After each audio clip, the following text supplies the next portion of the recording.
তোমাদের ষষ্ঠ শ্রেণীর যে গণিত পরীক্ষাটি রয়েছে সেই গণিত পরীক্ষার প্রশ্নপত্রের সৃজনশীল 1 নাম্বারটি আমরা উত্তর করতে যাচ্ছি। তো দেখো তোমাদের প্রথম সৃজনশীল প্রশ্নের উত্তর আমরা আজকের এই ক্লাসে করতে চলেছি।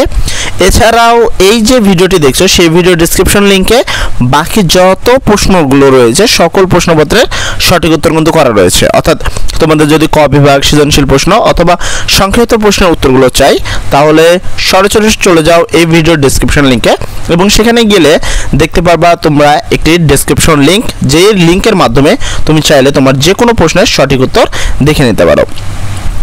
তো আজকের ভিডিওতে আমরা তোমাদের 2 নম্বর সৃজনশীল প্রশ্নের সঠিক উত্তর করাবো। তো তার আগে আমাদের প্রশ্নটা একটু পড়ে নিতে হবে। দেখো এখানে বলা হয়েছিল একটি টেবিলের দৈর্ঘ্য 5 ফুট 6 ইঞ্চি এবং প্রস্থ 4 ফুট।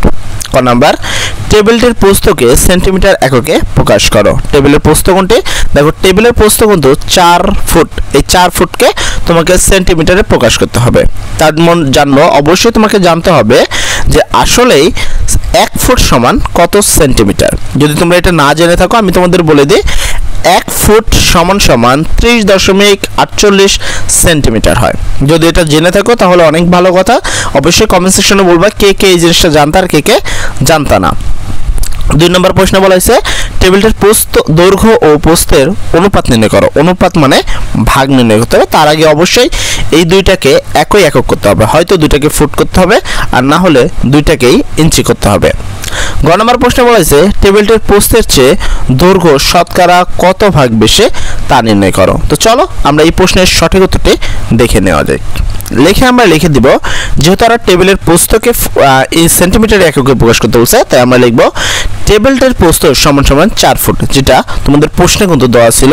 তোমরা যদি প্রশ্ন খেয়াল করো সেক্ষেত্রে তোমরা দেখতে পারবা এখানে কিন্তু তোমাদের বলা হয়েছিল যে তোমাদের প্রস্থ হবে 4 ফুট। তাই এখানে লেখা হয়েছে যে টেবিলের প্রস্থ ইকুয়াল 4 ফুট। এবার আমরা যেরকম জানি যে 1 ফুট সমান 30.48 সেন্টিমিটার। সেম ভাবে আমরা এখানে লিখে দিয়েছি 4 আছে, এই হলো 4, এখানে দিয়েছি গুণন, আর ফুট সমান আমরা জানি হলো 30.48 সেন্টিমিটার। তাই এই ফুট সমান আমরা লিখলাম 30.48 সেন্টিমিটার। এখানে 4 এবং তোমার 30.48 এই দুইটা সংখ্যাকে যদি আমরা গুণ করি তাহলে আসে 121.92 সেন্টিমিটার। অতএব টেবিলটির প্রস্থ হবে 121.92 সেন্টিমিটার। এটা অবশ্যই তোমরা ক্যালকুলেটর ইউজ করতে পারবা। যে নর্মাল ক্যালকুলেটরগুলো রয়েছে সেগুলো তোমাদের পরীক্ষা কেন্দ্রে অবশ্যই ব্যবহার করা যাবে।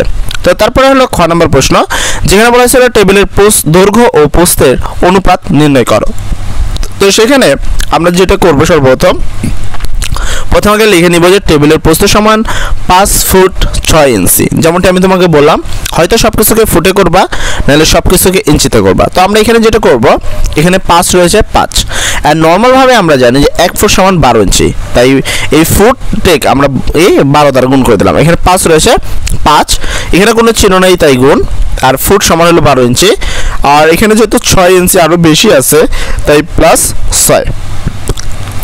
এর পরবর্তীতে 5 আর 12কে যদি তুমি গুণ করো, 5 বরং 60, প্লাস চিহ্ন আছে, এই হলো প্লাস, এই 6 আছে 6, আর এই 2টা ইঞ্চি মিলে এখানে 1টা ইঞ্চি।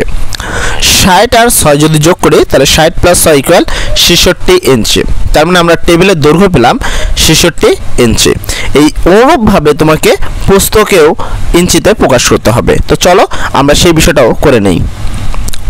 প্রস্থ ইকুয়াল 4 ফুট। যেমনটা আমি আগেও বলছি যে 1 ফুট সমান 12 ইঞ্চি, তাই ফুটের জায়গায় আমরা লিখব 12। এখানে 4 আছে, এই হলো 4, কোনো চিহ্ন নাই তাই এখানে আমরা দিয়েছি গুণ, এবং ফুট সমান 12 তাই আমরা এখানে লিখছি 12। 4 আর 12কে গুণ করলে হয় 4 বারং 48, এখানে ইঞ্চি রয়েছে ইঞ্চি। এবার যেহেতু অনুপাত নির্ণয় করতে বলছে তাই আমরা লিখব অতএব দৈর্ঘ্য ইসটু প্রস্থ সমান দৈর্ঘ্য কত?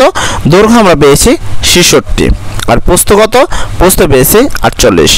এইটাকে তুমি এইভাবে থুয়ে দিলেও উত্তরটা হয়ে যাবে, তবে অবশ্যই কাটাকাটি করার নিয়ম আছে এবং এই দুইটাকে 6 এর নামতা অনুসারে কাটা যায়।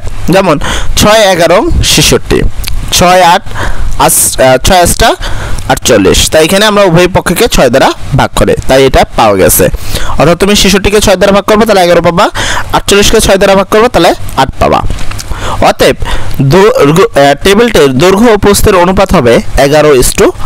এই হলো তোমাদের খ নাম্বার প্রশ্নের সঠিক উত্তর। তো এর পরবর্তীতে আমরা চলে যাব তোমাদের গ নাম্বার প্রশ্নের সঠিক উত্তরে। তবে আমি তোমাদের বলে দিতে চাই, যারা বাকি প্রশ্নের সঠিক উত্তরগুলো চাচ্ছ তারা চলে যাও এই ভিডিওর ডেসক্রিপশন লিঙ্কে, সেখানে গিয়ে দেখবে একটা প্লেলিস্টের লিঙ্ক দেওয়া রয়েছে। তোমরা চাইলেই সেখান থেকে তোমাদের প্রয়োজনীয় সকল ভিডিওর প্রশ্নের সঠিক উত্তর দেখে নিতে পারো। তো চলো গ নাম্বার প্রশ্নটা কি ছিল, তো সেখানে আমরা যেটা করব আগে, এখানে বলা হয়েছিল যে আমরা খ নং হতে প্রাপ্ত টেবিলের দৈর্ঘ্য পেয়েছিলাম 66 ইঞ্চি, তারপর টেবিলের প্রস্থ পেয়েছিলাম 48 ইঞ্চি। টেবিলটার প্রস্থের চেয়ে দৈর্ঘ্য বেশি, মানে টেবিলটার প্রস্থের চেয়ে দৈর্ঘ্য আসলে কতটুকু বেশি রয়েছে, তো এরকম কোনো কথা হলে তাকে বিয়োগ করতে হয়। অর্থাৎ টেবিলটার প্রস্থের চেয়ে দৈর্ঘ্য বেশি সমান সমান 66 মাইনাস 48 ইঞ্চি করলে হয় 18 ইঞ্চি। এবার একে যদি আমরা শতকরা প্রকাশ করতে চাই তাহলে আমাদের দৈর্ঘ্যের মোট দৈর্ঘ্যকে করতে হবে, কেননা শতকরার সূত্র হলো উক্ত পরিমাণ ডিভাইডেড মোট পরিমাণ গুণন 100%। তাহলে উক্ত পরিমাণ বলতে দেখো এখানে আমরা বেশি পেলাম কত, 18 ইঞ্চি, আর মোট পরিমাণ হলো 66 ইঞ্চি। তাহলে এই দুইটাকে আমরা এখানে লিখব, অর্থাৎ আমরা এখানে কি লিখব, শতকরা বেশি সমান হলো 18 উক্ত পরিমাণ, 66 হলো মোট পরিমাণ গুণন 100%। এটাকে যদি আমরা কাটি, এটাকে 6 দ্বারা কাটলে হয় 3, আর এটাকে 6 দ্বারা কাটলে হয় 11। তাহলে আমরা উপরে পেলাম এখানে 100 আর এখানে 3 দ্বারা 100 গুণ করলে 300 আর নিচে হলো 11। এটাকে যদি আমরা করি তাহলে হয় 27/3/11%। অতএব টেবিলটির প্রস্থের চেয়ে দৈর্ঘ্য হবে 27/3/11% বেশি। এই হলো তোমাদের গ নাম্বার প্রশ্নের সঠিক উত্তর।